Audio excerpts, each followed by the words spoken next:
gosh, I hope she's okay. I can't do it. Okay. We'll do it live. Okay. We'll do it live. F*** it.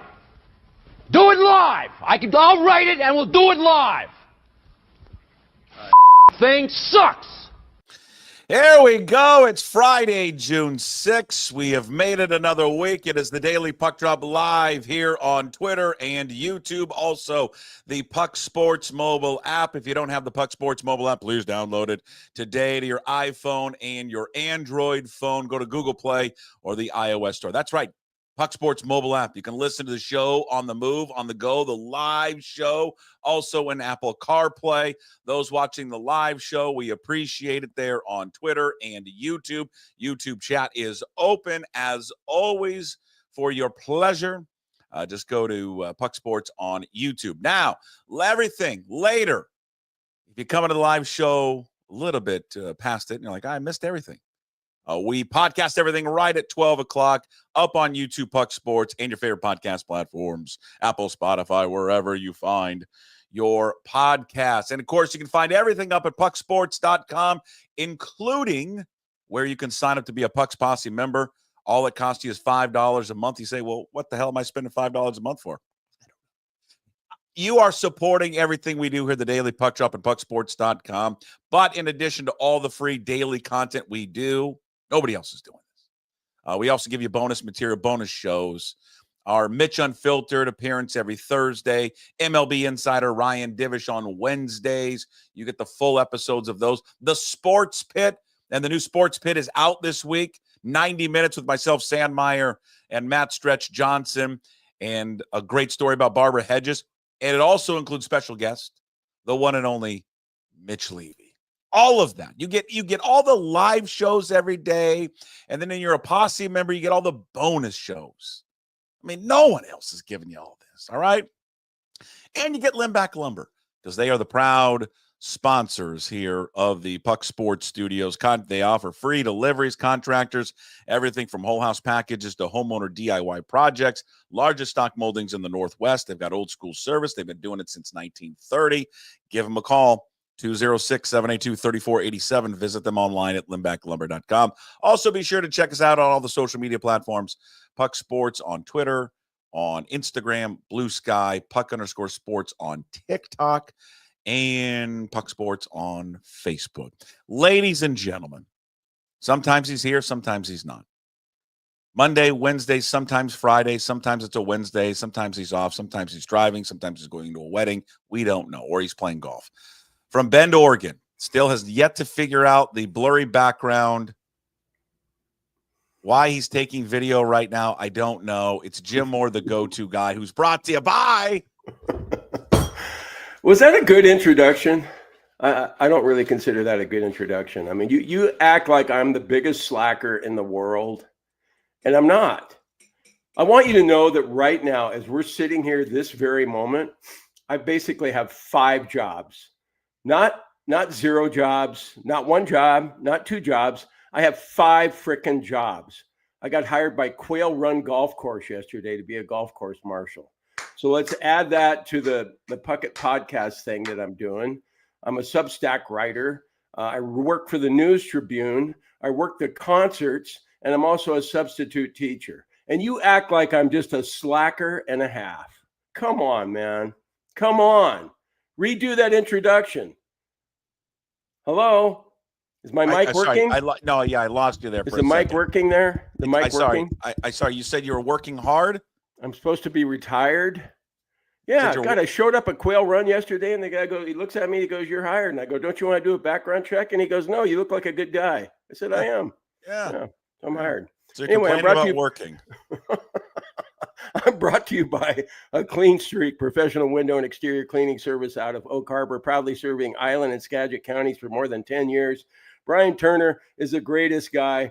Thanks for the Venmo today, Brian. I really appreciate that. His capable crew will clean your roof. They'll unclog your gutters. They'll pressure wash your driveway, your patio, your deck, whatever you want him to pressure wash. He'll do it for you, and he'll wash your windows too. So give him a call. Call him right now, 360-395-5748, or visit acleanstreak.com.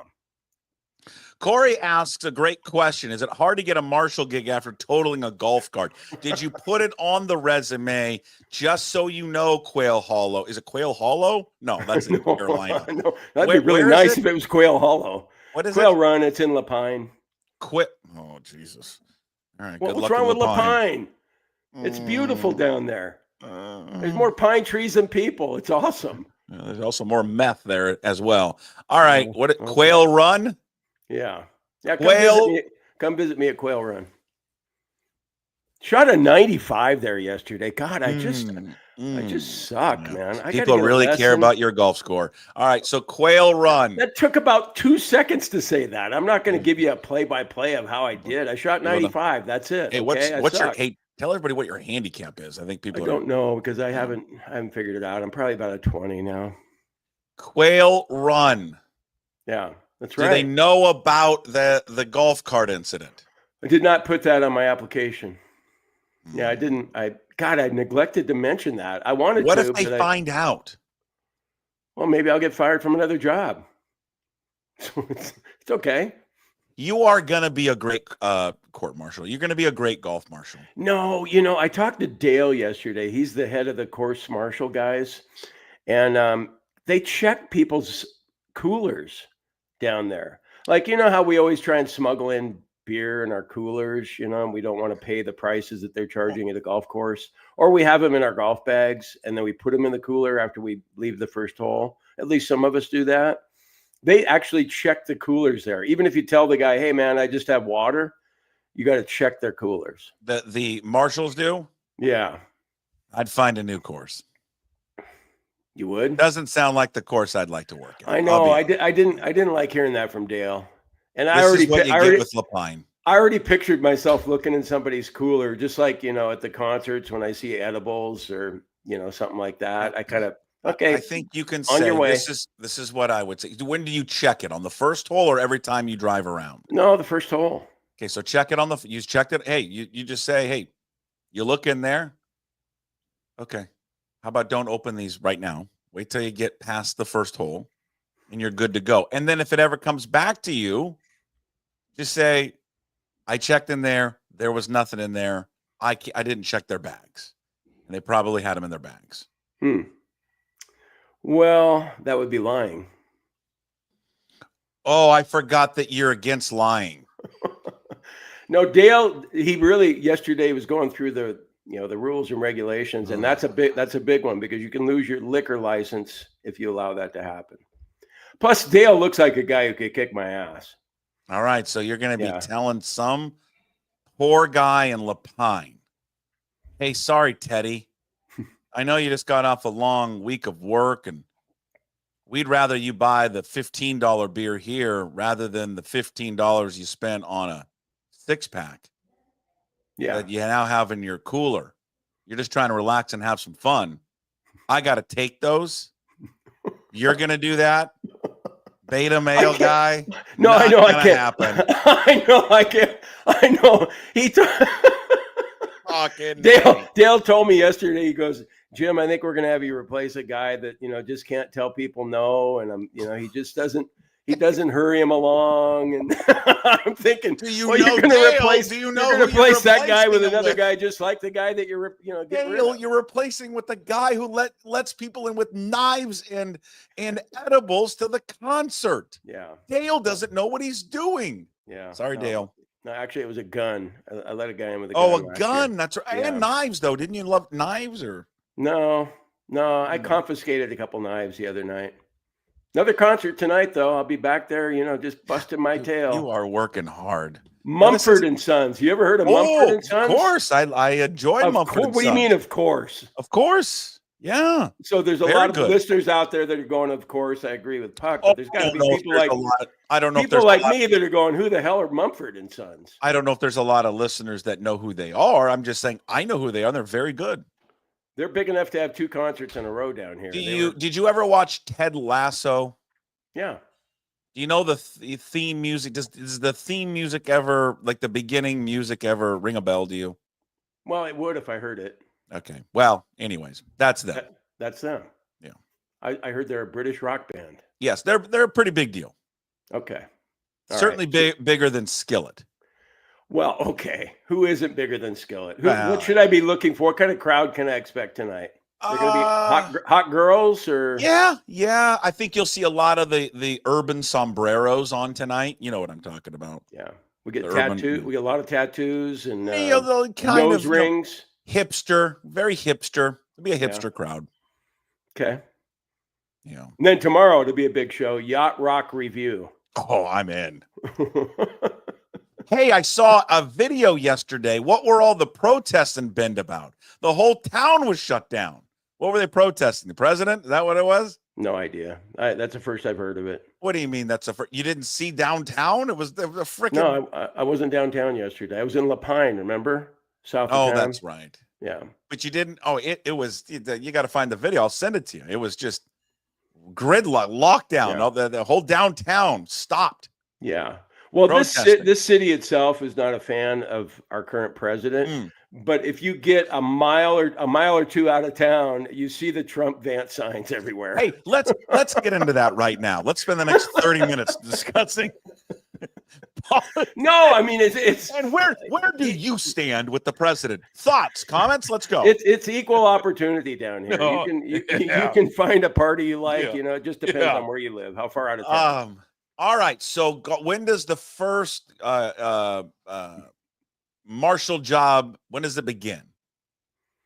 Well, okay. Here's one for you. It was supposed to start today. And I was caught off guard by Dale, who said to me yesterday afternoon before Mikey and I teed off, he said, "Hey man, can you show up tomorrow?" And I was like, "Well, yeah, I suppose." He goes, "Okay, I'll see you at 6:45." And then I went, "Oh shit, that's right." So I get on about the third or fourth floor. And I said to Mikey, I go, "God, I forgot. I got the podcast with Puckett." And he goes, "Well, you can't bail on your buddy." And I went, "Yeah, you're right. I can't bail on my buddy." And so I went and found Dale, and I said, "Dale, I have an obligation tomorrow, and I can't make it." So I'm not sure. I'll probably do my first shift on Sunday. So you're already off to a great start. Yeah, I told him I could start tomorrow, and then I told him I couldn't make it. If you have to not be here for the marshal job, you don't have to be here. No. I know how important I am to you. And I don't want to miss a show if I can help it. I know how much you love me, and the listeners would feel like they were missing out. Listeners love you. They love you. Okay. Well, we'll work it out. For right now, I'm just going to say I'm available on weekends and Tuesdays and Thursdays, you know. Sure. Well, you can be available in the afternoon, can't you? Or is it always in the morning? Yeah, they usually are booked up in the morning, and they kind of, it slows down around 3. Okay, you're going to be great at it. I don't know what the alcohol. That's just a no. You don't really think I'm going to be great at it. You just said I was a beta male that won't be able to take beer away from people. I don't want to take beer away from people. I'm with you. I don't like golf marshals that are just rule guys. It's supposed to be fun. We're playing golf. Okay, relax. Don't tell me to speed up. Don't tell me to play faster if the group in front of me is not playing faster. Just ask me how my day's going and all that kind of stuff. Well, Dale made a group yesterday. They were so bad, apparently, that he made them go to the 150 marker to tee off on a hole. Oh, my God. Yeah. That's kind of what you get in Lapine, though. What you get there. You got to watch yourself in Lapine. It's kind of cool, though, these jobs that you get when you're retired. You don't give a shit if you get fired. You know, I mean, I would love to be a course marshal. Or starter. I think of the starter. I like the starter. Explain the guys played here before? Yeah. Oh, okay. Great. So you know where we're at here. So water's on a lot of the holes here, guys. We encourage you to tee it forward. Cart path only today. Yeah, I know. Listen, once you get away a little bit from the property, you can probably go on there. But I got to tell you, it's cart path only. Now, Stacy is our beverage cart girl. She's going to be around. So look for her. Tee it up. You guys are away. Have some fun and hit them straight.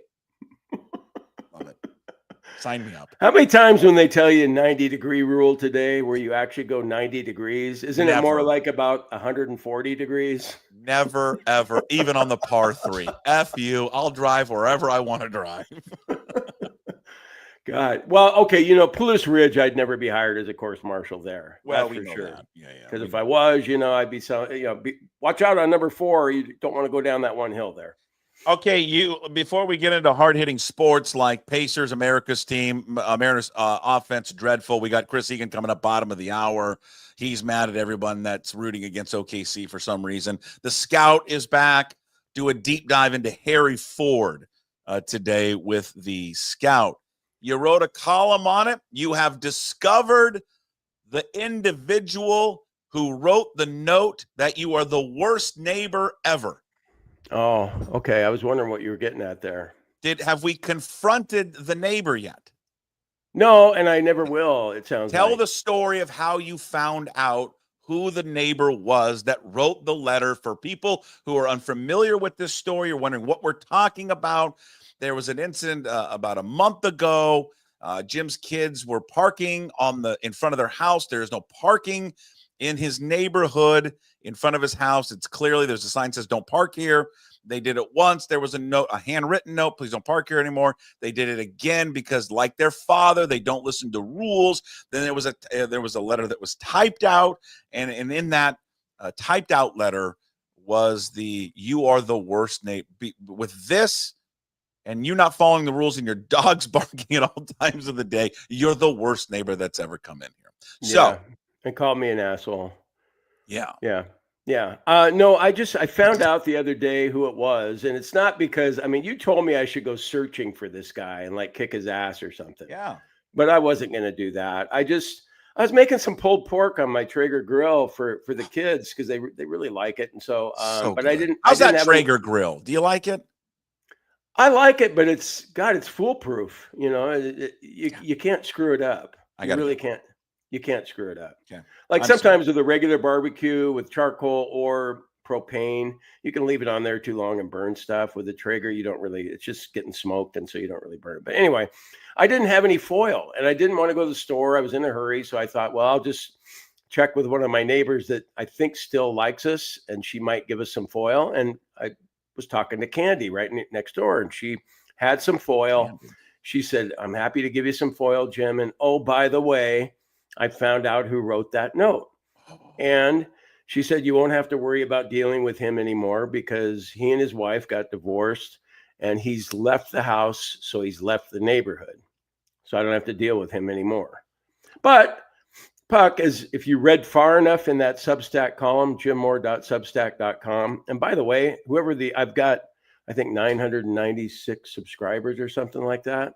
If you're number 1,000 subscriber, I'm going to give you a $20 Dairy Queen gift card. Okay. How about that? That's a good deal, right? Yes, it's a great deal. Okay.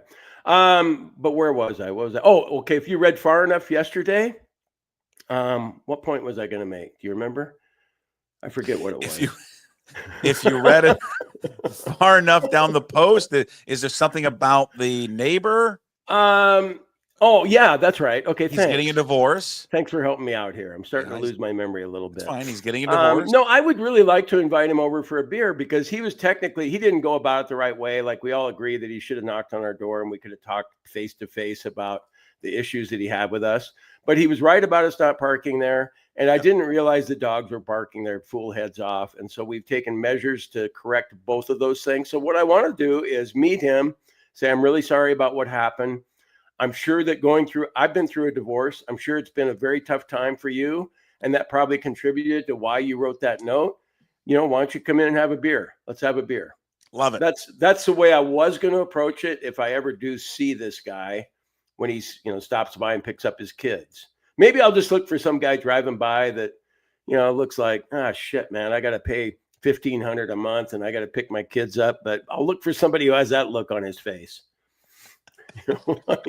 What's that look? What is the divorced dad picking up the kids for? Entertaining them on the weekend and to talk shit about mom all weekend. What's that look like? No, you don't do that. It's like, Oh, I'm sure some do.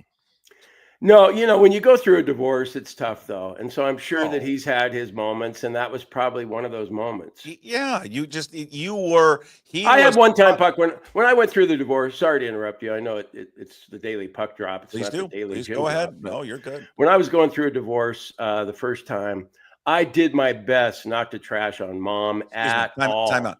What? The first time. Huh? Well, I don't know. We might be headed toward a second the way things are going lately. Okay, perfect. Yeah. Thank you. Okay. Well, we'll get into that later. That clarify things better for you. Yeah, sure did. Yeah. Okay. Yeah. How are things with you and the CEO? Huh? Huh? Things good? I've introduced something to her, and I wonder. I'll get your thoughts on it later.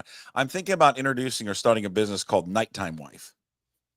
Yeah. What's that involve? Nighttime Wife does everything that you want her to do that normal wife doesn't do. Such as? You know what I'm talking about. Just everything. Such as, yeah.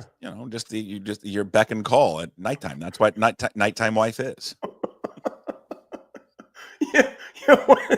You know what the odds of me? You know what the hire odds of her, me getting Kathy to be a nighttime wife? You hire her, and then Nighttime Wife comes over at like 10:30ish, and then normal wife leaves. I like that idea. But anyway, I think people who've gone through divorces can relate to what I'm about to say here. But you don't want to trash on the other person. Of course. You just don't want to do that, especially in front of your kids. You got friends that you can trash your ex-wife in front of, but not your kid. But people do it. But so after, like, I don't know, probably 6 months of, I stood there and took some abuse from my ex-wife, and she was bitter. I wasn't a great husband. I admit that. I apologized to her later. God, sorry, I sucked as a husband. I drank too much. I gambled too much. And I just, I get it. I get why we're divorced right now, and I feel bad about it. But there for a while, she was trashing me left and right in front of Brooke, and I just took it. I just stood there and took it. I was just like a boxer, in the ring, just like boom, boom, boom, boom. And I didn't fight back. I just didn't fight back. And then one day I couldn't take it anymore. And I just ripped her in front of Brooke. I just said, "Are you fucking kidding me?" And I just did. I just came back at her with a left and a right and a right and a left and a left and a right, figuratively speaking. Okay. We get in the car, and I turned to Brooke, and I'm getting ready to apologize to her, because you should never do that. You should never trash your ex-mate in front of your kid. I get ready to say, "Brooke," and she goes, "Hey, Dad, way to finally stand up to mommy. Good job." Brooke, how old was Brooke at the time? Oh God, probably 5. Oh 6? my God. Yeah. Way to go, Dad. I had you at plus 350.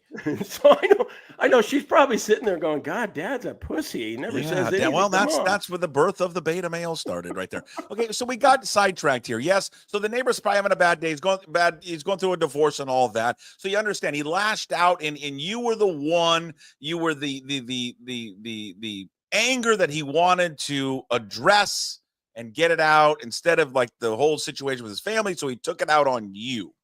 I think that I think it contributed. Yeah. Well, all right. That's good. Good job for Candy for giving you all the info. Yeah. No, Candy's cool. Yeah. I mean, she has aluminum foil galore if you ever need any down here. Can Candy be a candidate for Nighttime Wife? No, Candy, she looked like Be careful. It gets your neighbor. Be careful. She did not seem to be a beta female in any way. Yeah. Okay. Yeah. Yeah. She's cool. She's really cool. Yeah. All right. Yeah. All right. Well, we've covered it all. You're just avoiding the Mariners? Is that what you're doing? Or I don't know. You want to? I mean, now I want to get into Pacers America's team. Man, it was I don't know if you saw. I think you've seen it, but last night, for those who didn't see it, we had at Mike's Chili Parlor, Ballard's original sports bar. It's been open for 100+ years. That Mike and his family are hanging on. They're gonna let that property go. We contemplated last night how much money that property is probably worth. It's probably a lot of money. But we were at Mike's. It was a good crowd that turned out. We celebrated. Pacers won. I shot the video, and it's all over the place. God, what a crowd. Like 15 people there? Beautiful crowd. 15 more people than you were there. Great crowd. Great crowd at Mike's Chili Parlor. Can you call 15 a crowd? That wasn't 15 people there. That's only one side of the bar. 16? 17 people there. 17 rabid people to watch. Gathering, maybe. Yeah, that's a party, though. That was a party. That was a OKC hate party at Mike's Chili Parlor. It was great. I thought it would be an overflow crowd for something like that. I love the idea of it. And then how could you have gotten a better finish? You couldn't have. I mean, listen, the game starts at 5:30. It's a little difficult to get to. Jesus. God, there he is. Here's the only guy that we can celebrate something cool that just, pisses all over something. Welcome to Jim Moore. I'm sorry. You wonder why half the people hate you. I guess. That was the first thing that entered my mind. I'm sorry. I'm a cynical jerk, okay? No, I honestly, when I saw the idea that Mike had to do that, I thought, God, that's awesome. There's going to be 1 million people there. And when I saw your video, I'm sorry, it was underwhelming. Okay. Much like your career. No, my career was pretty good at one point. No, I would think it'd be. No, at one point, I had a short little flicker glimmer of a halfway, decent career. Well, it was fun to be there, despite you not thinking it was fun. It was a great time, had by all. It was a great comeback by the Pacers. They knocked off the Dust Bowlers, and we got 3 more to go. 3 more to go. Never thought that they would do it. Not when you turn the ball over 25 or 26 times like they did yesterday. But Oklahoma City couldn't take advantage of it. They out-rebounded the Thunder, all that kind of stuff, whatever. But I'm glad they got one out of the way. Still think the idiots are going to win the series, but you never know. Sports, you never know. You never, ever know. How did that happen? I mean, really, how did that happen? Well, they didn't take advantage of the turnovers. How can you blow a 15-point fourth quarter lead? And what's kind of cool, and I just got up to speed on the Pacers. I think I read a story today about them and all these comebacks they've had. These are miraculous comebacks they've had in the playoffs. Sure. What they've been trailing by inside the final minute, you just don't see that kind of stuff. To trail by 7 with 36 seconds to go against the Bucks or whatever, and then come back and win that game. Yeah. In regulation, come on. They play a good brand of basketball. They share the ball. They play fast. They're a balanced basketball. They're a good basketball team.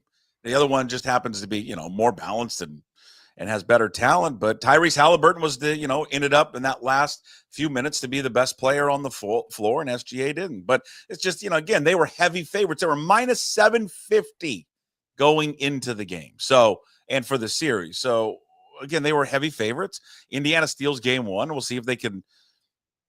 It would be great if they get a game 2. And just please win the series. And I know Egan's going to come on here in a few minutes. Oh, I didn't watch it. Everyone's being petty about it.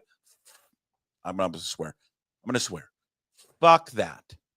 Yeah, everybody has a right in this town, and it's not even being petty, to root against that team as much as they want. It doesn't mean anything about the fans, because the fans didn't do anything. But here's the thing. Why would I want Clayton Bennett to host a trophy? Why?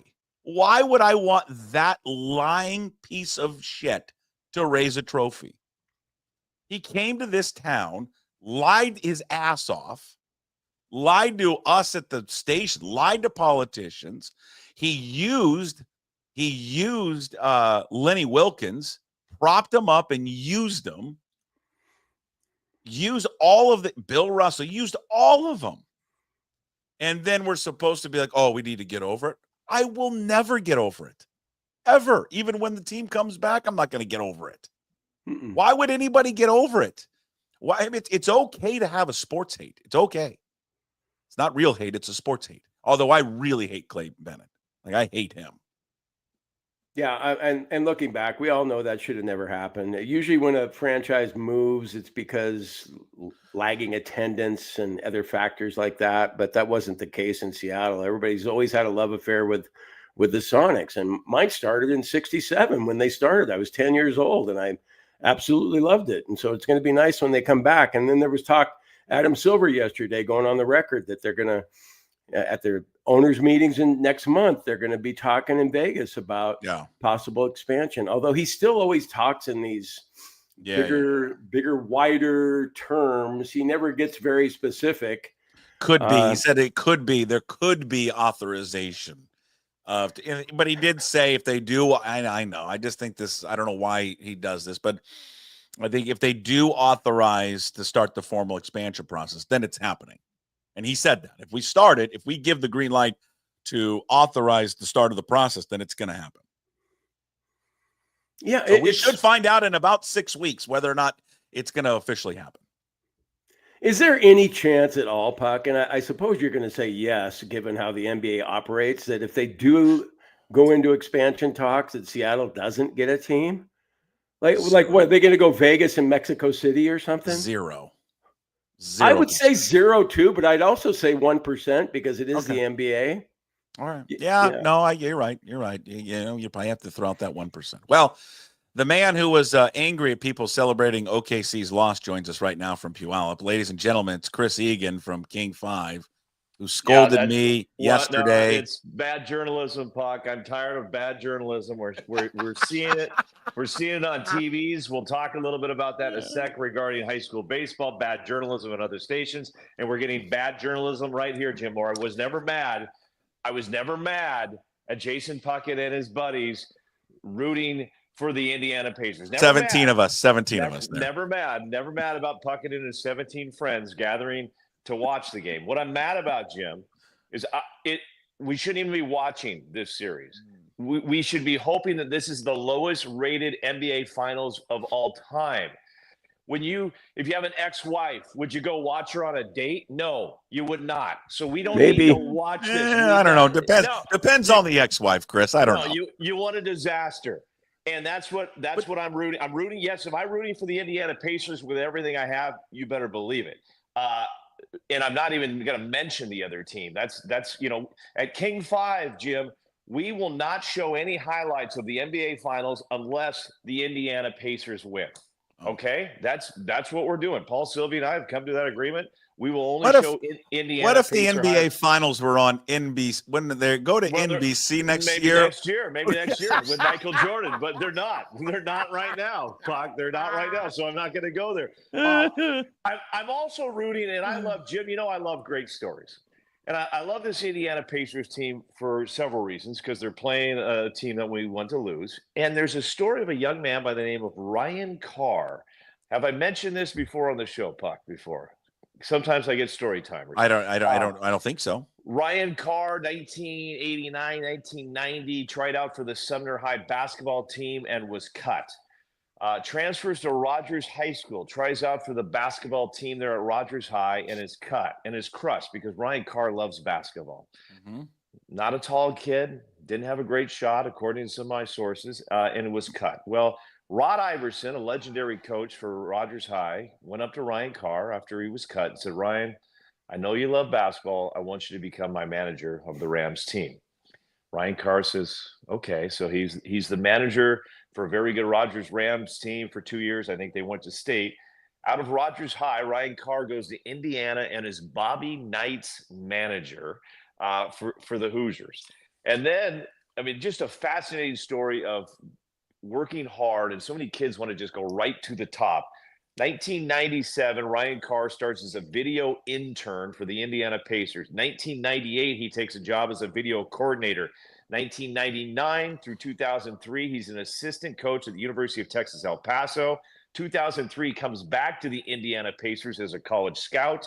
2009, he's named the director of scouting.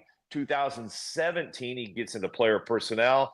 2019, he's named the VP of Player Personnel. And 2024, he was named the Senior Vice President of Player Personnel of the Indiana Pacers. So am I rooting for Indiana? You better believe it, not only because they're playing that other team, but you got stories like this Ryan Carr, Pacific Northwest native, who, if the Sonics come back, I think that's the only thing that pulls his family out of Indiana, is that this young man could help out the Sonics organization, because he has done a hell of a job with the Pacers, because that is a fun team. And Halliburton, I love that kid, man. Halliburton, I think, was the kid in Paris, correct me if I'm wrong, where he had a picture where he's like, You ever get an A on a group project and you didn't do anything? That's how I feel. Because he didn't play a whole lot in Paris, but he's playing a lot in these NBA finals, and he's playing great.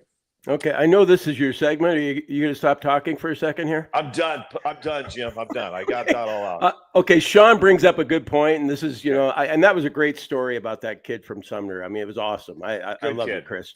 But Sean's wondering the same thing I'm wondering. Is Egan wearing a spacesuit? It looks uncomfortable around your neck. And do you have the helmet somewhere, with the space mask? What is that? What are you wearing? Okay, to Sean and to Jim Moore and Puckett, who just asked what I'm wearing. Okay, you know what I'm getting tired of? All these people jumping on social media with these brand new, Seattle Sonics fans. I've been a Sonics fan. You never watched the game.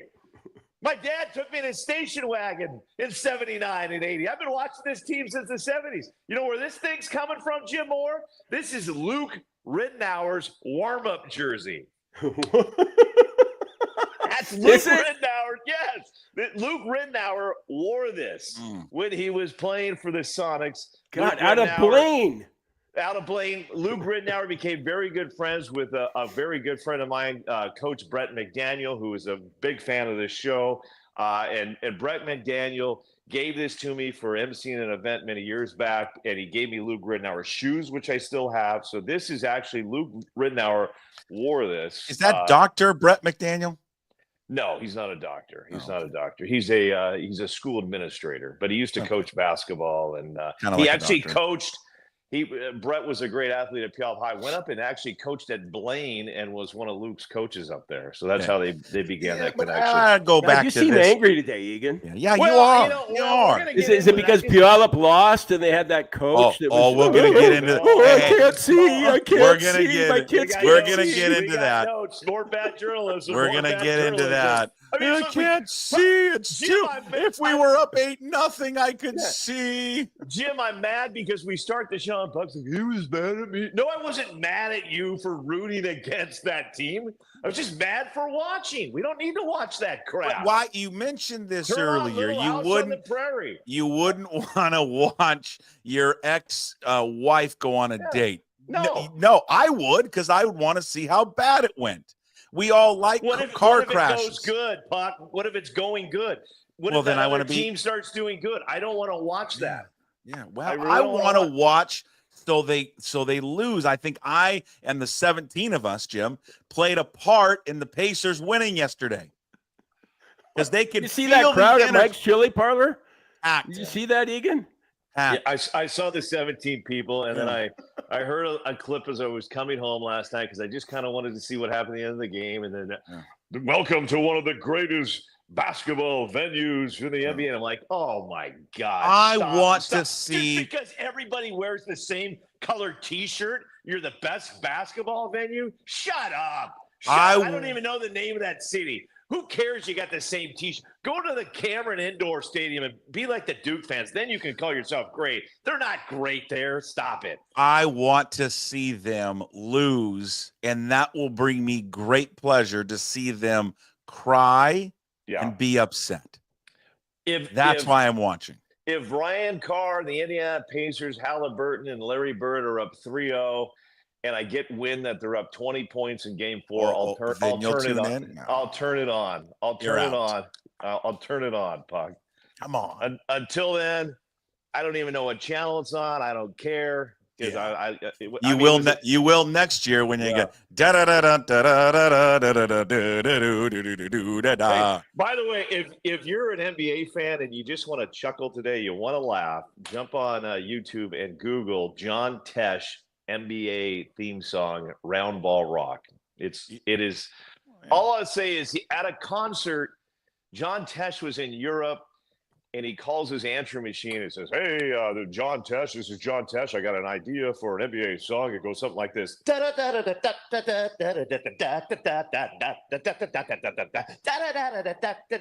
right, John, got to go. Bye. Yeah. And he still has the answering machine with that on there. It's absolutely hilarious. And you can watch it on YouTube. It's good stuff. I'm in. Yeah. Jim? Oh, I thought you were going to talk about Jeff's comment there. Feel like Egan is a second away from dropping an F-bomb. He's spicy today. Yeah, Could you do that, right. Chris? Jeff is right. He's a little spicy. No, because Jeff a little spicy today. I also know Puckett's kids are the ones that put the Instagram clips together, and they want hits.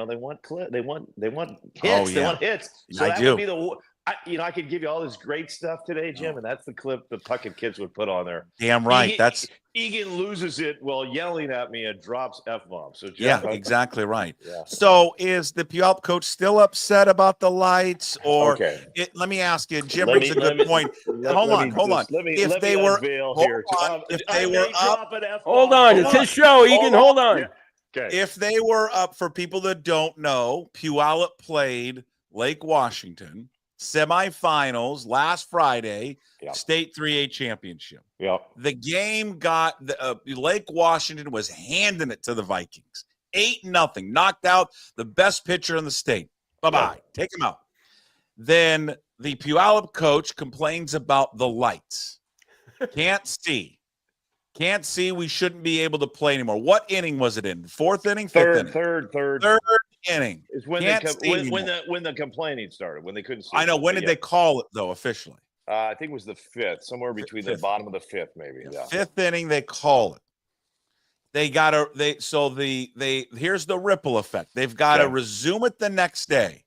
But because they did this, it wiped out, thanks to Puyallup, Ballard and other schools from being able to play in the consolation games. Good. Because they couldn't play.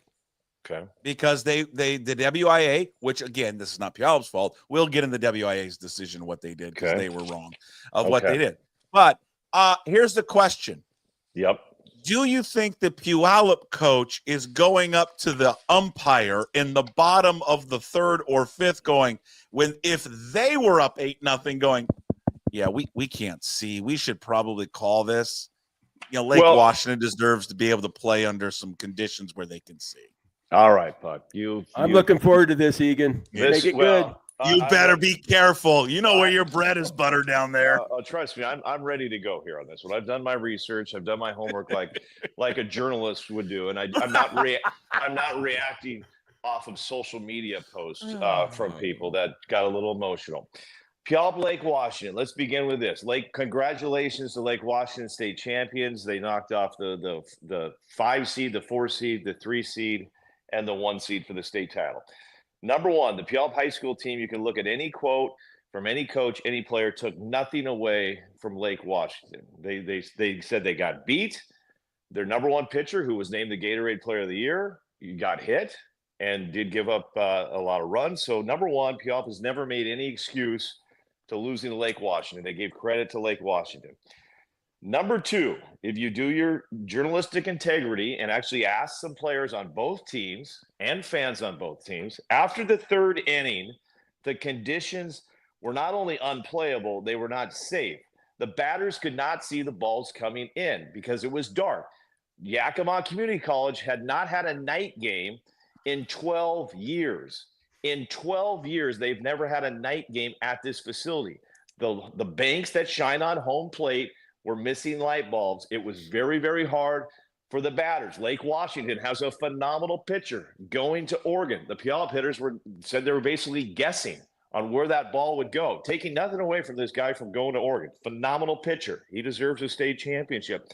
But third inning on, yes, they're losing, Puckett, 8-0. Conditions unsafe, unplayable, state championship game. That should never happen again. I don't know whose fault that is. Okay, that should not happen. Gig Harbor went to extra innings in their semifinal game, which pushed everything back 40 minutes. So now, yes, let's go to point 3. Ballard, Gig Harbor were not able to play their consolation games, okay? And I know there's a lot of Gig Harbor and Ballard people very upset against Puyallup. And you said, Puckett, other teams too. Guess who was another team? Guess who was another team of seniors that was not able to play their third and fourth place game? The Puyallup Vikings. So those seniors weren't able to play either. Okay. I feel like you're talking down to me. So, I just get tired of people taking shots at Coach Weiss for this. Okay. What did he do? What all great coaches do? Puck, you've done this. You've been kicked out of a Little League game. What is the ultimate Oh, responsibility? no. Of a I'm coach? suspended. Yeah, That's suspended. different. Okay. You fight for your team. He was down. Yes. But until you get to the final out in a baseball game, you fight for your team. You do whatever you take for your team. And at that point, he was concerned with the conditions. His players couldn't hit, so you fight for your team. And the umpires, they said it was unplayable too. So they delay it. Here's where I just have, and I go back to Ballard and Gig Harbor, and I say this in the nicest way. The WIAA has 13 full-time employees for 265,000 student athletes. You also had state softball going on. You had state track going on in 2 different venues. So they are spread thin. You have baseball going on in Bellingham as well. They are spread thin. But could we have not somehow came together, all these teams? I mean, guess what? The weather was really nice on the west side. Guess what? Pierce College, nobody was playing on their field. UW, nobody was playing on their field. Edmonds, nobody was playing on their field. Shoreline Community College, nobody was playing on their field. Yeah. Was there no way we could have got these teams over to the west side to play a Saturday night game for 3rd and 4th?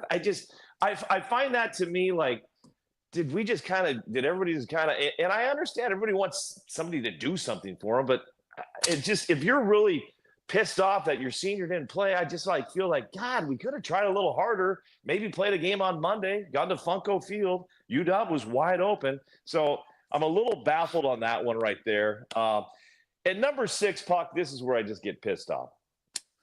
Saturday night, I'm doing our news, and we've got Lake Washington winning the state championship game. We've got track kids winning.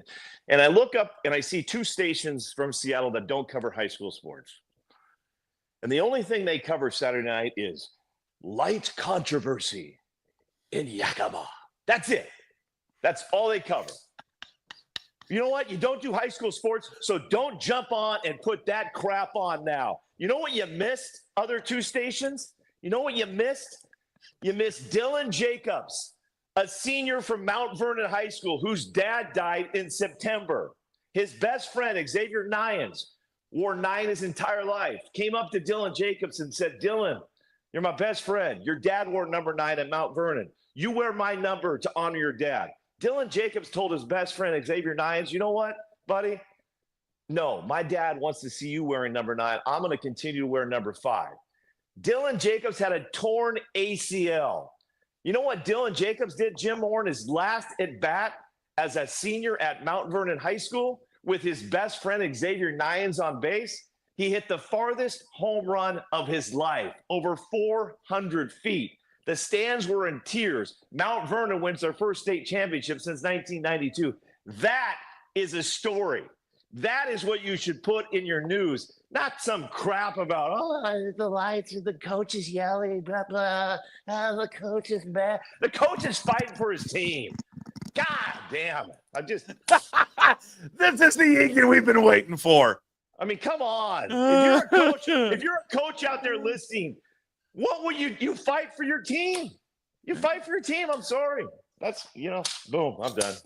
Okay. Did Lake Jim? Washington score those 8 runs when it was still light enough to see, or Yes, did it come after it got darker? They did. And nobody from Puyallup has taken that away from them. Nobody has said anything. They said Lake Washington beat them. Chris, I like Puck. I love you, man. I do. And Jesus Christ, you had like 6 great points there. And I don't have any good points whatsoever, but I still feel like it was sour grapes by that Puyallup coach. I'm sorry. He was fighting for more innings, Jim. If your kid was coming up in the 6th and 7th inning, I think you still believe your kid has a chance to get their team back in it. I mean, the original question still applies. Had the roles been reversed, he's not going to the umpires to complain about the lights. No. Maybe the Lake Washington coach. Maybe that's sure. Puckett. That's exactly where I'm going. He certainly is not. Now, to your point about, and we'll circle back to that because Jim has some intel on that game. By the way, that he's going to present. People on both sides. Jim, you remember what you were told, or you're looking at me blank? Well, yeah, it's probably. I'm probably Okay. talking out of school, but a buddy of mine was an umpire in that game. And he said when the Puyallup coach started complaining that he had a comeback of, well, coach, apparently Lake Washington can see okay because they have eight runs and 9 hits, which I think even as an umpire, I think it was, fair to have a comeback like that. It was fair, but to be fair to that umpire's point, those runs were in the first 3 innings is when Lake Washington scored those. And so nobody was doing anything from the third and a half inning on, according to both sides that I've talked to. And once again, Puyallup has not made excuses. They came out, Lake Washington, it hit the best pitcher in the state. Well, you say that Puyallup isn't making excuses, and yet they did make an excuse with complaining about the lights. No, they asked for the game to be extended because the conditions were unsafe and unplayable. That's not an excuse. That is a statement on part of the Chris, bear with me here because part of this is me believing what I'm saying, and part of it is me wanting you to say the F word. Okay, because I think I can maybe get you there. We want you to really lose it. And it's going to be great because we'll get comments and I'll get comments. Oh, Egan, he's so pro Puyallup. My kid played for the rival team in Puyallup. My kid played for the Rogers Rams. So just so everybody's but your blood is drawn and out comes a Viking. Yeah, you're a Puyallup alum. Come on. You're a Puyallup alum. Come on. Yeah, now I can't lie. I am a Puyallup Viking. Proud. But the real crux of the issue is this, and I talked about it after it happened. Is I adore the WIAA. I know they work hard, and Mick Hoffman. I know they all care about their athletes and the students and everyone there. Yeah, but they made a massive mistake with this. If they weren't told or didn't do their research about this field, because everyone right away had said what you had just articulated a bit ago, Yakima Community College doesn't even play night games there because of the lights. If they did not know that, and knowing they were going to have all these games lined up on that day, knowing that there's a possibility, you got to plan for it, that one of them goes to extra innings, that we're going to be pushed later into the evening, have to play under the lights, then they would have known we can't play there. And then also, there are so many venues in this state that you can play baseball at. Why they chose that one is a mystery to me. Last year they had it in Pasco, which was a better one. There is Spokane where the Indians play. Yeah. They could go over here in Tacoma, Cheney Stadium, Puckett. Field. They could rotate every year, play it at Bobo Brayton, and then one year play at Husky Ballpark. First of all, they're better venues. Well, Puckett, Bannerwood Park, we could play at Bannerwood for Seattle crying out loud. Puckett, I've said the UW and Wazoo for the last 10 years. Yes. And I get the same thing every year, like, well, Egan, I mean, what if they're hosting a regionals? Nothing against the Cougs and the Huskies, but when was the last time either of those teams hosted a regionals? And number two, is it okay? It's okay to have a backup plan. Then just pivot. Just pivot to something else. Have a backup plan. How about getting the kids at T-Mobile? Why not do that? Well, they have done that before, Jim. They played some state championship games. That usually comes down to the Mariners' schedule. So I believe the Mariners, I think, were home. Well, but let me ask you, and probably your guys are going to be like, well, you're an idiot. Are the fences different? It would be quite as big. Well, they wouldn't be quite as big there, would they? There's a marine layer. There's a marine layer for sure. And whoever's home has trouble hitting there, so I think they just. I'm with you. There's just so many other places they could play. One of the greatest decisions the WIAA has made recently was partnering with UW to play at Husky Stadium. You and I, Chris, we've been there every year they've done it. It's been great. It's phenomenal. A big deal. It's a big deal for the kids. Kids love it. And Puck, I go back to the Bobo Brayton Field and the UW. I just don't understand why the chances of both of them hosting a regional in the same year is almost the chances of the NBA not going with Seattle. I mean, it's very slim. And if UW does host, then you pivot and go to Wazoo. Sure. I mean, it's I don't know. There's and then by playing, and what people would say, well, what about the weather? Well, if you played at UW or you played at Cheney or you played at Funko, it's turf. It's fine. No, and Jim, that's my only point I'm trying to really get across is people were saying that Puyallup was making an excuse. They weren't making an excuse. They never said they lost to Lake Washington because of the lights. They tried to extend the game. basically beat for playing conditions and safety, but they never said they weren't beat fair and square by Lake Washington, a team that, give them credit. That's a team that stepped it up during the state tournament and just they knocked off 4 of the best teams in the state. So how about a rematch to kick off the fair this summer? Oh man, we could. Yeah, we have a lot of rematches. We could be. Come on, rematch it up. Followed by, right after that, a Macklemore concert. Let's go. Well, I got invited. I want to go. There's a party tonight in Mount Vernon celebrating their championship. Oh. And I know that Ballard gave him a run, though, Puck. That was a battle. Gave it away. They gave him a run, gave it away. Ballard was a better team, gave it away, but whatever. Ballard was a good. I wanted a second state title in Ballard, too, for you. Yeah, you did. Yeah, we all did. Yeah.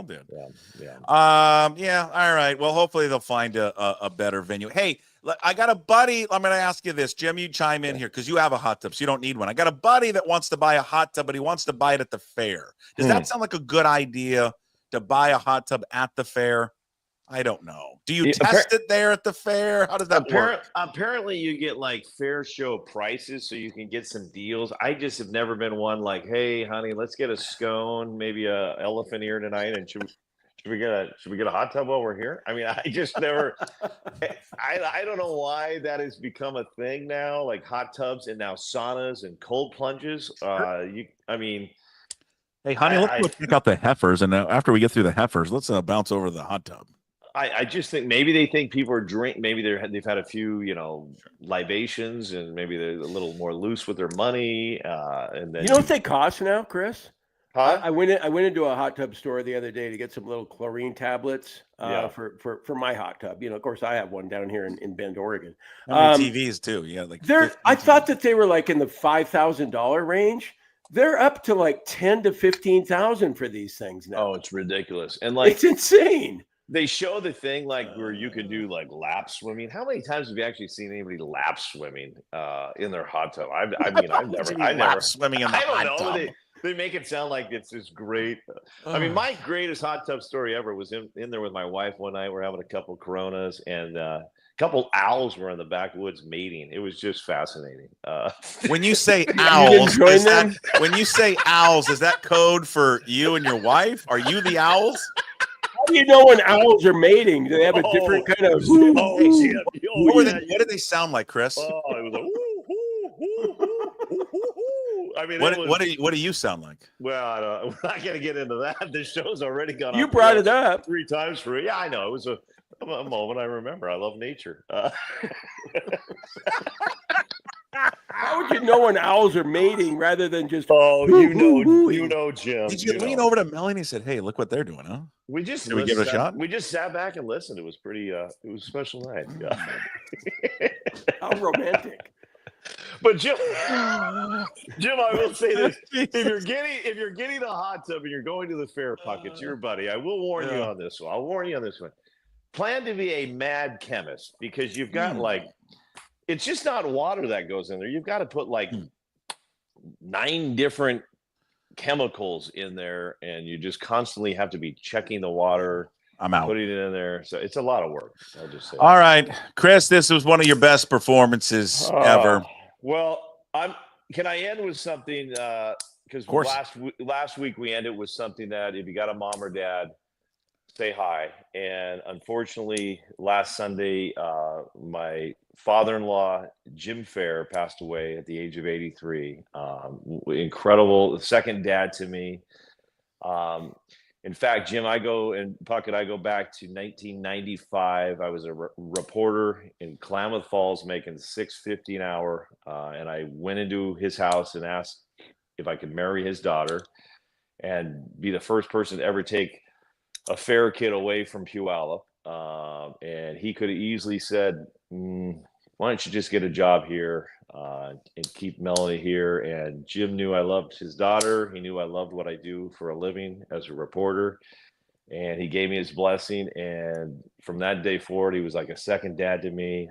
Helped us move to Klamath Falls, helped us move to Medford, helped us move to Boise. And, I look at him over the past week, and he has friends all over the state of Washington. He's never had any social media accounts, never had radio shows or TV shows, and this man is loved by thousands. In fact, their venue for his service, they're going to have to get a big venue because this guy's got friends everywhere. And I was thinking, why was this guy so special? Well, number one, he was a great husband, incredible dad. He never missed his 7 grandkids sporting events, but he was just honest, hardworking, integrity, and forgiving. And those are characteristics that, a lot of people don't have anymore. And so God bless you, Jim. I love you. I know you're listening to the Puckett Show with my brother Brian up there, and I know you two love listening to Puckett and Jim Moore. And pretty special. I don't know if we can see this. 5 minutes after he passed, we all came out of the hospital, and that was what we saw in this. That's what we saw in the sky. It's kind of hard to see there, but it was sunset with a heart in the clouds, and I'm like, that's pretty powerful stuff. So I know he's listening, and I just want to say, like I said last week, give your loved ones a hug and bury, if you're mad about a certain high school coach, maybe today's the day to forgive. But give your parents a big call for me. So love you guys. Sorry, I went off the rails and swore a little bit today, but best condolences, Chris, to you and your wife and your family, man. Yeah, thank you. He was a great dad, and I know it's tough stuff. So, but tight-knit family, so that's good. So thank you, Chris. Appreciate it. All right, boys. Love you. Have a good weekend. Yeah, there he is. Chris Egan from King 5 for joining us, who was fired up today. Fired up. Yeah. Is he going to head to the moon now? Yeah, he's gonna head to the moon. Hey, I want to play this for you just because I found it this morning, and I want to, before you go here, before you say goodbye, to go and play golf and sit in the hot tub and do all the fun things that you're going to do. I want to mention today real quick, because I'm all in on the Beavers. Beavers baseball tonight, this afternoon. Game 1 of the Super Regional against Florida State. Game 1, 3 o'clock on ESPN.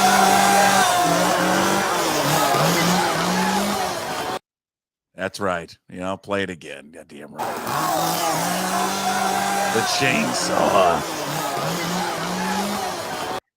Let's go, Beavs. I love the Beavs. That's when I started losing it for our outgoing coach who's at Wake Forest now, is when he said they're not our friends. Yes, they are. The Beavers are our friends, and they always will be. They are playing. I think I said 3:30 ESPN2 Super Regional Game 1 of the 3-game series. All right, my friend. Great stuff today. We'll see you on Monday. Have a wonderful weekend. Go Cougs. Okay. Thanks, Puck. Go Cougs. There he is. Jim Moore, Monday, Wednesdays, and Fridays, brought to you by A Clean Streak. Big thanks to Brian Turner for being a proud sponsor of his appearances every single week with us, 3 times a week with us. All right, we close out our show on Fridays like we always do. We catch up with the Scout. Scout is an anonymous Major League Baseball scout, 30-plus years covering the sport. We talk Harry Ford, Cole Young, Logan Gilbert, 6-man rotation with the Scout this week. It is that time of week. It's the Scout. It's the real scoop on the Mariners and baseball from our anonymous baseball scout who currently works for a Major League Baseball team and has been covering the sport for the past 30 years. We welcome the Scout in every single Friday to talk a little baseball. Hello, Scout. How are you, sir? I'm great, Puck. How about you, my man? Doing great. Sun's out. It's wonderful. It's going to be hot, and we're full force of baseball. We need the Mariners to start playing a little bit better. That'd be terrific. Not a great homestand for the Los Marineros, and the offense is reverted back, the Scout, to its ways of a few years ago, striking out a bunch and not walking. So they're hoping to get it turned around here on this road trip. Yeah, like I said, sometimes you kind of, people talk about reverting back, and maybe sometimes that's why baseball is 162 games. Over a period of time, you're going to kind of show up who you are, and it sounds like maybe that's kind of who they are right now. All right, so the last time we spoke, and in fact, it was, I think the quote I used from you, Scout, was, "I love Cole Young." And then the very next day, they do what we talked about last Friday, is that they call up Cole Young. Now, right away on Saturday, he gets his first hit. He gets the game-winning RBI on a fielder's choice. I mean, it doesn't matter that it traveled, 15 feet, whatever, it all counts. But since then, it's been a struggle for him. which again is not uncommon for young players, but again, it's not has not been a smooth sailing so far for Cole Young.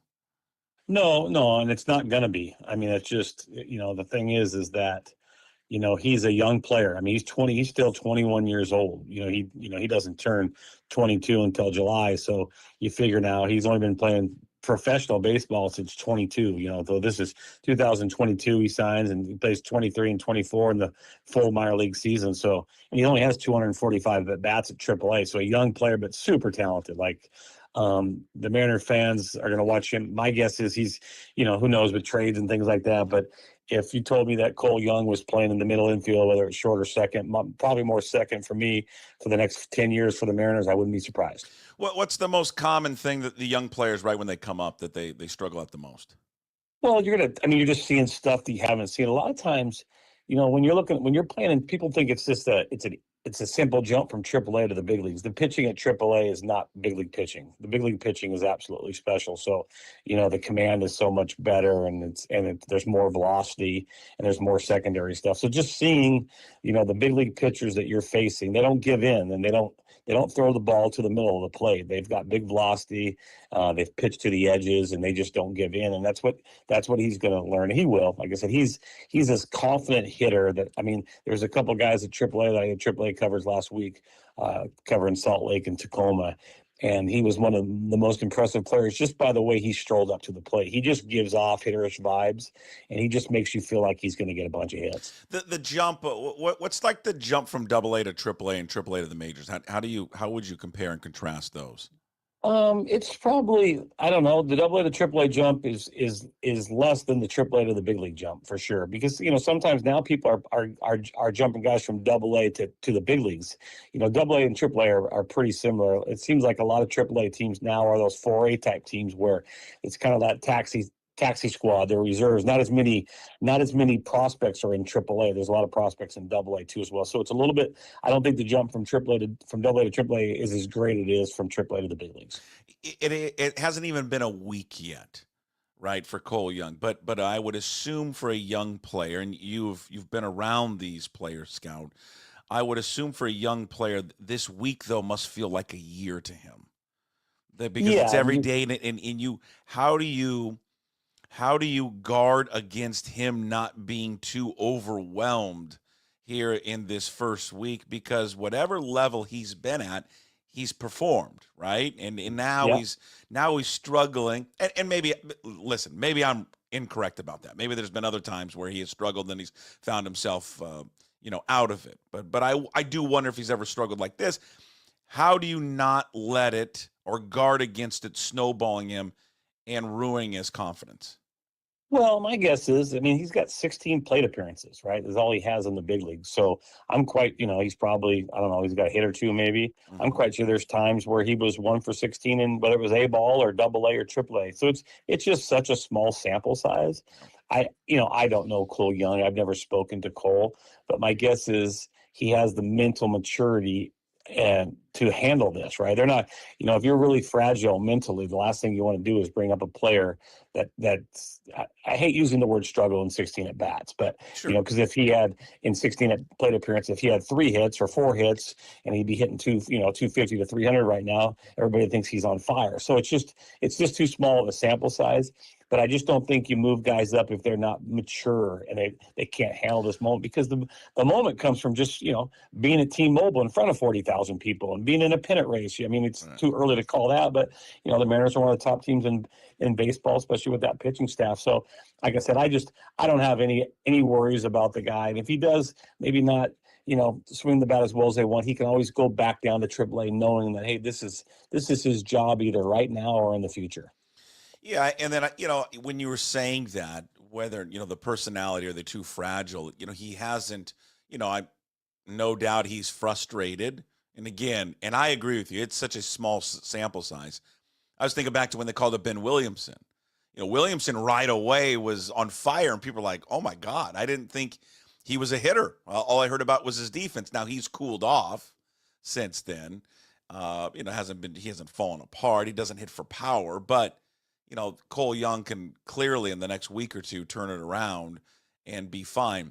when you were describing the personality traits, especially of a young player, I was thinking back to Jared Kelenic, and that was the thing with Jared Kelenic. He was so hard on himself, probably even still to this day, right, Scout, that he would get in maybe a, quote, slump like this, and I think from an emotional standpoint, he couldn't bring himself out of it.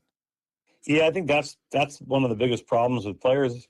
It's just it's in between the years, right? And once again, I don't know Kelenic either way. I've evaluated Kelenic, and I will tell you, it looks different when you watch a Cole Young at AAA compared to you watch Kelenic at AAA.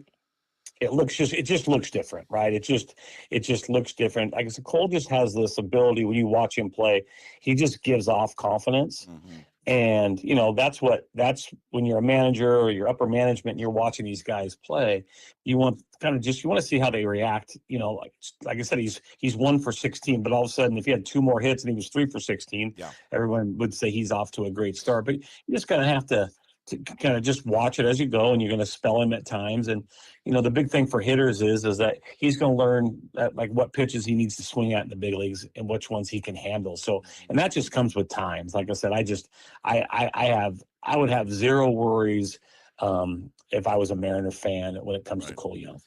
Harry Ford, that's the next name. First it was Ben Williamson, then it was Cole Young, and now Mariner fans have put their sights on Harry Ford. You have spent time down looking at the Rainiers, building reports, looking at these guys. I know you've seen Harry Ford multiple times, Scout.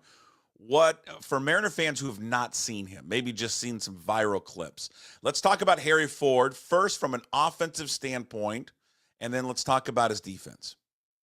Well, I mean, I got him on a heater. I happened to cover the Tacoma versus Salt Lake series last week, and night 1 he gets 2 hits, and he gets I think he had 14 hits, 15 hits in a 6-game series. So I saw him swing the bat as well as anybody. I got to talk to their AAA hitting coach, Sean O'Malley, and they just said, he's playing really good baseball right now. He's a super good athlete. He is, really athletic. He repeats his swing.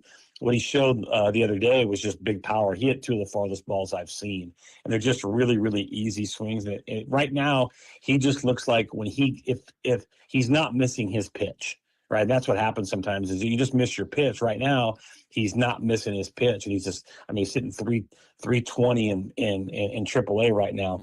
The problem he has is that he has to just continue to get better defensively. I think he has. I saw him 2 years ago in 2023. I saw him in Everett, and I was thinking there might be a position change. It might be, does he need to go to left field or potentially second base? You're looking at is he more physical, but is he going to be like that Craig Biggio guy that moves off the behind the plate? I think he's going to stick there. I just don't think he's going to catch in the big leagues for the Mariners. You think he'll be traded? Yeah, because now that he can stick there, and also they need offense, so guys can move around. But I think if you're just a casual fan, you just signed your catcher to a long-term deal, and your catcher is playing better than anybody in baseball right now. And it doesn't matter what Harry does offensively. You can't move him up because you can't have him sit, and he needs to catch every single day. And Cal, you might be able to rest him once a week, but, you can't catch a Harry Ford, one of your top prospects, once a week because that will stunt his development. So, the only way I see Harry Ford catching for the Mariners or playing for the Mariners is if there's a position change. And just from the brief sample size I have, I think he's made great strides defensively, and I don't think there will be a position change. The Dodgers, I think, did something similar where they called up one of their top catching prospect to back up Will Smith, I think Dalton Rushing. If they were to call up Harry Ford, let's just say, and hypothetically they did, how many times would he have to catch a week to what your point was that you don't stunt his growth as a catcher? 4 or 5. It has to be the everyday starter.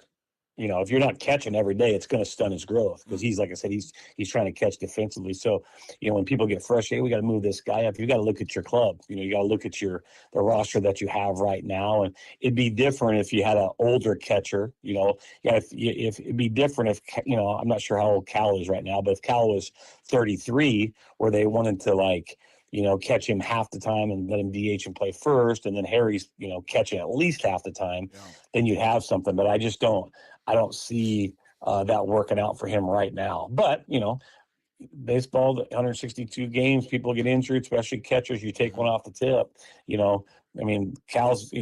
Cal and Harry are just always one play away from maybe not changing spots. Not that Cal's going to AAA, but if Cal takes one off the finger and breaks a finger, things like that, which happens, then obviously Harry's got to be ready to play. Would you be, from a scout's perspective, and just would you be uncomfortable if they called him up and then when he's not catching, he's DHing? Would that be too much for a young player to handle? No, not at all. I just don't think. I think with his skill set and what they're trying to do, it's a premium position. It's hard to find really offensive catchers. So, like I said, if you want to have that guy to be a trade type guy, he has to catch every day. And like I said, you're not going to develop as a catcher. People talk about, you can catch bullpens. It's different. You got to catch their live bullets in a game, and you got to learn how to control a run game and call a game. And like I said, it's a tough spot. Not a tough spot. He's 22-year-old. He's a young player, but like I said, there's just a roadblock. There's just a roadblock for Harry to be an everyday guy for the Seattle Mariners. Would it ever make sense to bring him up for a brief period of time to see him at the major league level, or would that not be a good idea and potentially backfire, because then you see him at the major league level and he's like, okay, well, he's overwhelmed right now in AAA. He looks like the greatest catcher in baseball. Yeah, I'm not. I don't know if I'm the right guy to really answer that. I don't have a exact answer. But like I said, my gut instinct is keep him at AAA, let him just absolutely continue to murder it and develop. Because right now you're seeing no weaknesses. But on the other side, some big league clubs like to see how a guy's going to handle himself, in a big league uniform in a big league stadium. So, it's kind of half dozen one, half dozen the other. But like I said, if I was them, I would just continue to, play every day, hit in the middle of that lineup, for that AAA lineup. If something happens to Cal, he goes up. But if not, just keep having a great season and turn into that guy that everybody in baseball wants. Because if he does that, I think they'll be able to package up some players to get a bat that it seems like the Mariner fans really want. There has been a rumor out there on the old internet. Scout, all you baseball guys, you love rumors of a package deal that includes several other players, but Harry Ford is one of them for Duran for the Red Sox. Here's why I say no. It's not because I don't like Jarren Duran. I'm not trading a young catcher to the Red Sox ever again. Yeah, I just can't do it. I can't do it. I can't do it. I'm so scarred for how that worked out 30 years ago, or whatever it was. I don't know if I can do it again. You mean you didn't like the Heathcliff Slocum for Jason Varitek? Is that something you didn't like? And I know they've got it. And I know, listen, it's different because they have a starting catcher who's the best catcher in baseball right now. But it's still, I just so scarred from that Varitek trade. And now you're giving the Red Sox like another one. It would just be like, yeah, I don't see, like I said, I will tell you this, with kind of watching the Mariners as long as I have, I don't see them, if they give up a player like Harry Ford, you figure they're going to give it up for somebody that they're going to have control over.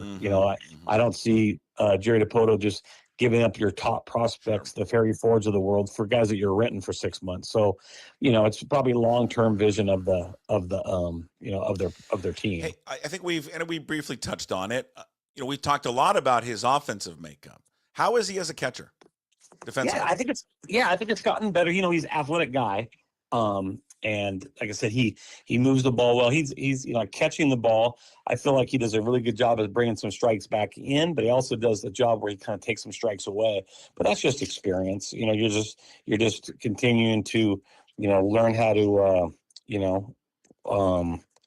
just learning the different types of arms too as well.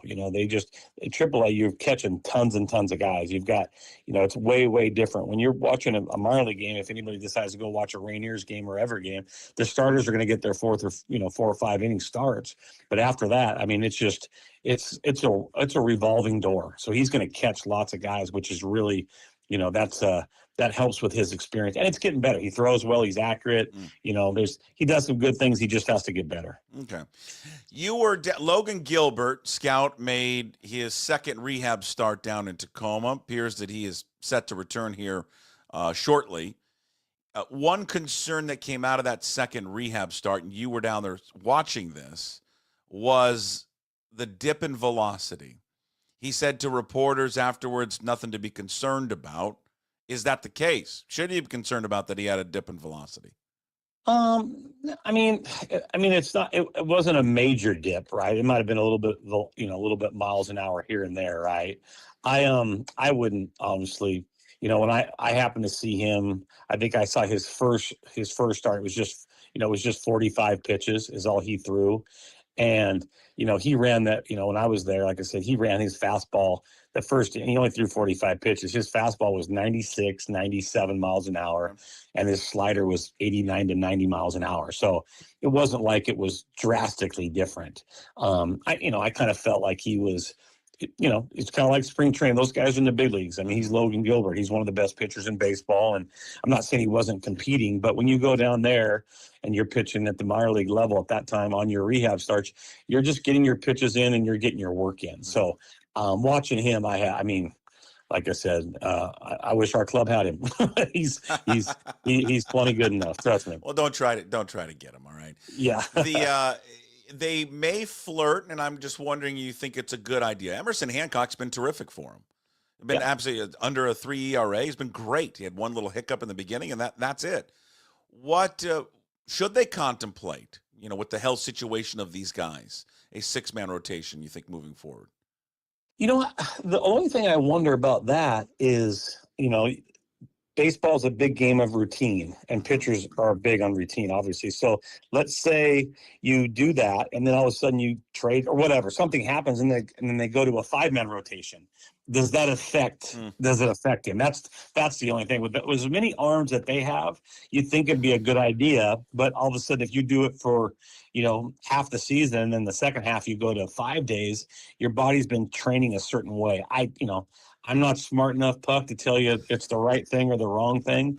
But I will tell you that, I'm no mathematician, but, 6 days is more than 5 days. And it would probably, change about, if they did it the entire year, guys are going to get less starts. So you'd think they would be a little bit fresher down the stretch. But, once again, it's probably half dozen in, half dozen in the other. I'm not sure. I'm not intelligent enough to tell you this is the exact way to do it. I just know they got good arms. Stop saying that. You are perfectly. You have a massive amount of intelligence. There he is, the scout.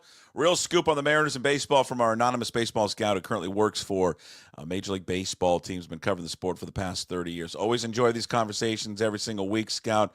Thank you for always doing it. Enjoy your weekend, and we'll talk next week. Yeah, thanks, Puck. Big thanks to the Scout again every Friday with us here on the Daily Puck Drop, and of course pucksports.com, getting the real scoop there on the Mariners. Good thoughts there on Harry Ford. The first week of Cole Young, Logan Gilbert, all of that from the Scout has been covering baseball for 30 plus years. Be interesting to see what they do with Harry Ford. I do kind of side there with the Scout. I don't think we'll see him up. I think that he is right now being trade bait, and that they will ultimately deal Harry Ford here at the deadline. Something that Divish has talked about a lot on our appearances, something even dating back to last year that he talked about there as well. Let's wrap up today's Friday show here of the Daily Puck Drop, as we always do. Hey, what the puck? Brought to you by Restoration One of North Seattle. Your restoration company lets you avoid the stress of water, fire, and mold damage with their property restoration services. They are locally owned and operated. Make them your first call when those damages affect your residential or commercial property.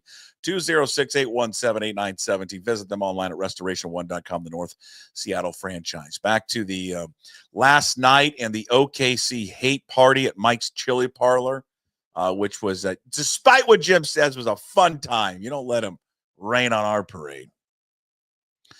It's okay to be petty about rooting against Oklahoma City. In fact, it's not petty. It's just called being a sports fan. I don't know how anybody in this town can call themselves a Seattle sports fan, but then turn around and tell people, get over it. Why do you still hate them? Why do you still care? Well, because the team was stolen from us and they're playing in that city. That's why. Secondly, and this is like non-negotiable, I don't understand how anyone that lives here. Anyone. And I saw multiple comments from people on Mike's original Twitter post about having this hate party there last night who claimed to be from here, who, if you go on their timeline, claimed to be Seahawks fans, and one person was a Husky fan. And at the same time, a fan of the Thunder, retweeting, promoting it. Let's go SGA. How can anyone in their right bleeping mind be from here, grew up here, watch this team play here, then see what happened, get ripped out of this town, go to that area, play there, and then still be a fan of theirs? I do not understand that at all. And I just cannot get on board with anyone that is from this area that looks at them and goes, yeah, I root for them. That is the worst. If you are that fan, you are the worst fan. Like, we should pull your Seattle sports fan card out. You don't get to go. If we could do that, I would do that. You couldn't go to another Seahawks game or a Huskies game. Or if you're a Cougar fan, you got to go to a Cougar game or a Mariners game. Nothing. You're out. You're out. You can't be that fan. Are you kidding me? It's okay to hate them. Sports hate's fine. Real hate's not. Sports hate's fine.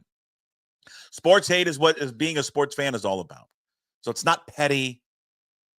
Don't listen to people tell you to get over it. Never going to get over it. Ever. Even when the team later this summer or whenever it happens, it's awarded to Seattle, I still will root against that team. Forever.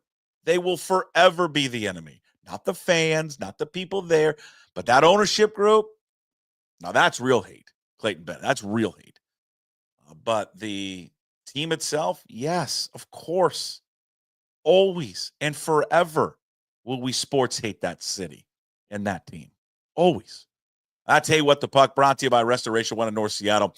Restoration Company lets you avoid the stress of water, fire, and mold damage with their property restoration services, locally owned and operated. Make your first call when those damages affect your residential or commercial property. Give them a call, 206-817-8917. Visit them online at restoration1.com, the North Seattle franchise. Thank you for everyone watching and listening today. Thank you to all our sponsors, Limbeck Lumber, Clean Streak, Georgetown Brewery. Check out their new tavern beer, and, of course, Restoration One. Today's Daily Puck Drop, find it up on YouTube. When you're there, please subscribe to the channel. Also find the Daily Puck Drop on your favorite podcast platforms. And, of course, at pucksports.com. When you're at pucksports.com, sign up to become a member of the Pucks Posse, just $5 a month. You support all the free content we do. Plus, we give you VIP and bonus shows. MLB Insider, Ryan Divish every single week. The Sports Pit with Steve Sandmeyer, Matt Stretch Johnson every single week. Includes a visit, this latest episode, with Mitchie the Kid. Speaking of Mitch Levy, he appears every Thursday. But once the show is done live, you can only watch or listen to him if you are a member of the Pucks Posse. Also on on Mondays, check out the Garage with Gas Take 5 podcast, which is now produced by Puck Sports. New episodes every Monday there on YouTube and all podcast platforms. Just search Garage with Gas Take 5. And, of course, you can find everything up at pucksports.com. Big thanks to everybody watching and listening today. Thank you as always. Have a wonderful weekend. We'll see you on Monday as always. Promise to be better. No shoes, no dice. Would anybody like to smoke some pot? Yeah. I was born to love you. I was born to lick your face. I was born to rub you. But you were born to rub me first. What do you need my address for? We'd like to send out a mailer. Mother of mercy, I don't speak Japanese!